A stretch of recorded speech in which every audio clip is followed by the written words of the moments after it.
ডিজাইনের ছোট্ট এই পাওয়ার ব্যাংকটি 35 ওয়াট আউটপুট দিতে সক্ষম। শুধু তাই নয়, এটা কিন্তু ম্যাগসেফ সাপোর্টেড, যেখানে 15 ওয়াট পর্যন্ত আউটপুট প্রদান করতে সক্ষম। বডিটা ফুললি মেটাল বিল্ট, যার ফলে কোনো ধরনের সমস্যা হবে না হাত থেকে পড়ে গেলে।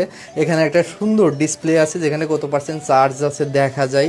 Built in type C cable আছে, এটা দিয়েই পাওয়ার ব্যাংক চার্জ হবে। ফাস্ট চার্জিং সাপোর্টেড যেই ডিভাইসগুলো আছে সেখানে কিন্তু এই কেবল দিয়ে 35 ওয়াট পর্যন্ত আউটপুট প্রদান করতে সক্ষম। ওয়্যারলেস চার্জিং এর ক্ষেত্রে ম্যাগনেটটা কিন্তু বেশ স্ট্রং, যার ফলে হাত থেকে পড়ে যাওয়ার সম্ভাবনা নেই, খুব সুন্দরভাবে লেগে থাকে। এবং এটার পেছনে কিন্তু একটা স্ট্যান্ড আছে যেটা দিয়ে খুব সুন্দরভাবে দাঁড় করিয়ে রাখা যায় এবং এইটা দেখতেও খুব সুন্দর লাগে। সাথে সাথে কোনো কাজ যদি করতে চান স্ট্যান্ডে রেখে সেটাও করতে পারবেন। এই জিনিসটা আসলেই ভালো লাগছে আমার কাছে। সো প্রিমিয়াম এই পাওয়ার ব্যাংকটি বাংলাদেশে যে কোনো প্রান্ত থেকে পারচেস করতে পারবেন। শুধু কেনার আগে মোশন ভিউয়ের স্টিকার দেখে কিনবেন, তাহলেই হবে। আর স্টিকার দেখে কিনলে আপনি পাবেন 12 মান্থ অফিসিয়াল ব্র্যান্ড ওয়ারেন্টি।